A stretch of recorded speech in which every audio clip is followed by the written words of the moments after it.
Salut à tous, chers amis, je suis Ribaro Sofwa-Djenokam, juriste en droit du travail. Aujourd'hui, nous allons aborder la thématique de la promotion au travail. Alors, mon salarié a été promu à un poste supérieur auquel il occupe actuellement. Je souhaite lui imposer une période de décès. Est-ce que c'est possible? Voilà une question qui revient souvent et qui n'est pas toujours comprise, hein, n'est-ce pas, lorsqu'on explique à certains employeurs. Alors, dans ce cas de figure, il s'agit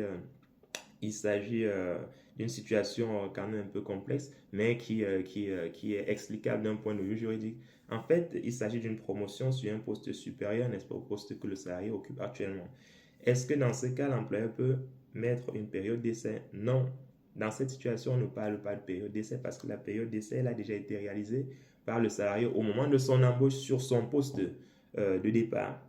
Dans cette situation, lorsqu'il y a promotion, excusez-moi, on parle de période probatoire. Alors la période probatoire, c'est une période durant laquelle le salarié sur un poste de promotion doit démontrer à son employeur qu'il est capable, qu'il a les compétences nécessaires pour occuper le poste sur lequel il est promu.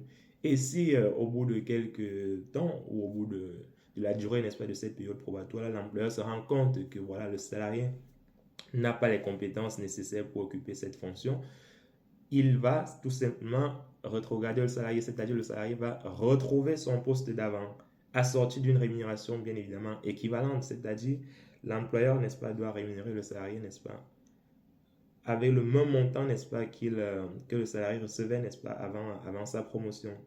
Donc, il ne doit pas y avoir, on va dire, une diminution de sa rémunération parce que voilà, la période probatoire n'a pas été concluante sur le poste de promotion qu'on lui a proposé.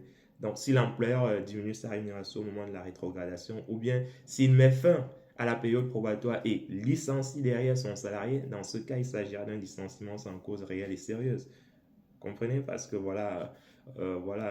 on n'applique pas de période d'essai en cas de promotion dans le cadre, n'est-ce pas, au sein d'une entreprise dans le cadre de cette situation-là. Donc faites très attention. Il y a une différence entre la période d'essai et la période probatoire. La période d'essai, elle s'effectue au moment de l'embauche du salarié au sein de l'entreprise et la période probatoire, elle se fait au moment de la promotion du salarié, n'est-ce pas, qui a déjà effectué sa période d'essai au sein de l'entreprise. Et lorsque la période probatoire n'est pas concluante, le salarié retrouve son poste d'origine.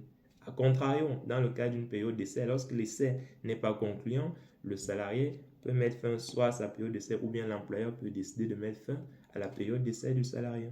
Donc, c'est deux situations bien différentes qu'il ne faut pas confondre. Si vous confondez, cela peut avoir des conséquences sur le plan, on va dire, financier, hein, surtout pour l'employeur qui peut se retrouver en train de dépenser des sommes énormes au conseil de prud'homme dans le cadre d'un contentieux. Pourtant, c'est quelque chose qu'il aurait pu éviter. Donc, faites très attention, les amis, faites très attention dans ces situations-là avant de mettre fin au contrat de vos salariés. Vérifiez bien que vous avez une cause réelle et sérieuse. Et vos salariés, lorsque l'employeur met fin à votre contrat de travail, si vous estimez que vous avez été lésé, n'hésitez pas. Vous avez le droit de saisir le conseil des prud'hommes, vous avez le droit d'en référer même à votre employeur pour que vous puissiez trouver une solution, un arrangement à l'amiable, parce qu'il vaut toujours mieux un mauvais arrangement qu'un bon procès. Donc vous pouvez trouver un arrangement à l'amiable et dans ce cas-là, vous n'aurez pas besoin d'aller au prud'homme. Une transaction pourrait être nécessaire dans cette situation-là.